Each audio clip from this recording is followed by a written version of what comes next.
Say that, more news to bring you. So we will get back to our conversation. No, not we at all. have the draw in. It is Fermanagh against Kildare. It is Laois against Monaghan. It is Cork against Tyrone. And it is Roscommon against Armagh. So the first thing that is sticking out to me from there is the Cork versus Tyrone match. If Tyrone beat Cork there, they would be favourites to do it. Then Dublin are going to Omagh. And that is what the Super 8s have been set up for. For a fixture like that, the Dubs in Healy Park would be a fantastic occasion. I'm not saying for one moment that Cork are going to get beaten at the weekend. The bookies would probably favour that odds, and there is a possibility of that. Of course, the Dubs away in Páirc Uí Chaoimh would be a great occasion in itself. But in terms of two current football superpowers, could there be a chance for revenge for Tyrone against the Dubs if they beat Cork? Well, that's certainly the case. Just to kind of explain the rest of it. Fermanagh versus Kildare, the winner of that one goes into Kerry and Galway's group. The winner of Laois and Monaghan also goes into Kerry and Galway's group. Cork versus Tyrone goes into Dublin and Donegal's group, and the winner of Roscommon and Armagh goes into Dublin and Donegal's group. Interesting. Armagh, I'll feel a little bit, because really the only one I would have felt that you don't want to get out of there was Roscommon. Yeah. You know, like, I mean, I'm not saying, but for Fermanagh, actually, Kildare will find it tricky against Fermanagh, because Kildare like to play, like a lot of Leinster teams, you know, Leinster will try to play football against you. So, like, I mean, Mayo suited Kildare to a certain degree the other night. You know, a bit of a shootout. You know, no defensive structures really in place. Whereas Fermanagh will literally set it up, you know, in the way they have been setting up, and will say, "Come and beat us." So that could be a tricky game for Kildare. You know, it really could. Laois, Monaghan, you know, not really a whole pile there, to be honest. Monaghan are kind of bouncing back. The Cork Tyrone one's a great one. Like, I mean, just to see have Cork anything in them at all, you know, after the last day.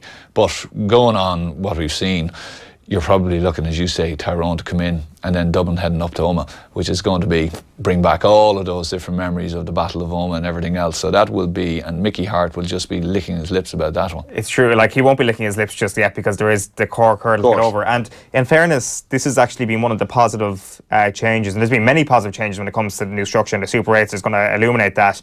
The one thing that hasn't been talked about is the way this is weighted in favour of those who've lost the provincial final. And that's the way it should be. They've had the extra week to prepare, and it does kind of reward those who go a little bit further in the province. Whereas to get to an All-Ireland semi-final, you've got to win 7 games in 8 weeks. From if you went through from round 2 of the qualifiers, that's what Mayo would have had to do. So this is favouring the likes of Fermanagh, Roscommon. It's certainly Roscommon have had 3 weeks. Cork and Fermanagh and Laois 2 weeks to prepare, whereas Kildare, Monaghan, Tyrone and Armagh all coming off the back of well, you remember a couple of years ago, it was only sometimes you'd only get a week, you know, and it was and it was more often than not that those guys were you were beaten after losing a provincial final. It was really tough. The Roscommon Armagh, you know, I mean, that again, McGeaney will relish that. You know, he will really relish that, because I think he will be, you know, he'll fancy bringing his brand of football, you know, to Roscommon. Roscommon, though, will be, you know, Roscommon still could have a big say in this championship, but it's, you know, it's.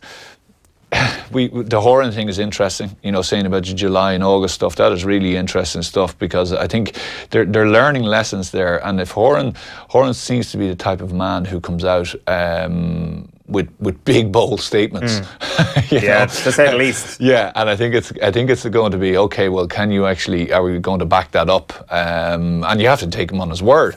But you know, that's probably I think that's a smart thing to say, because, you know, okay, you've Michael Bublé or whatever coming in, but it does start to mess things up. And then if you're talking about a fixture calendar and, you know, having to change things around, you know, having events and different stuff on, and concerts, different stuff on, is only going to mess things up. But yeah, like, I mean, it's you know, Kerry Galway will be happy enough. Like, I mean, there's not anything really, you know. There's a couple of great days out there. Like, and again, I'm doing this thing, and I apologise to all those people who I'm writing off squarely, and there will be a shock this weekend, I fear. I am writing teams off here, but there is a prospect here of Kerry going to Clonus to play Monaghan. That's if they beat Laois at the weekend.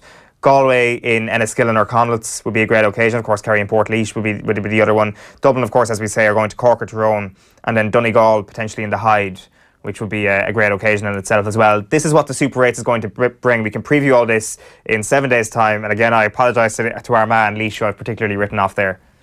Yeah, I wouldn't be writing off Armagh just No. yet. Yeah, but there's going to be some fantastic days, as you say, and some brilliant, and you know what, that is why it is so important to have the like, you know, I think I was watching some of the pictures from the Munster final. Like when I was a kid, my father used to always get us in, and then you'd head to the Munster final. He just loved the Munster and Munster final. Like, I mean, there is, no matter where it is, and especially if it was in Semple, or, you know, like, I mean, you have that feeling around the square. You have that feeling of, you know, this is really it. And you're going to have, like, I mean, for people who, you know, don't go to many GAA matches, instead of going into Croke Park and doing your corporate and you're up in the premium and you're kind of, you could be really anywhere, head to one of those venues. Yeah. Go to one of those venues, you know, go down the night before, experience the whole thing, being around the whole place from early on the day. That is just, it'll be brilliant, it'll be fantastic. And you know what, the Dublin supporters, who I'd say at this stage are absolutely sick of going into Croke Park and seeing the same old stuff, hiding's being dished out. This is going to be fantastic for them. And nobody is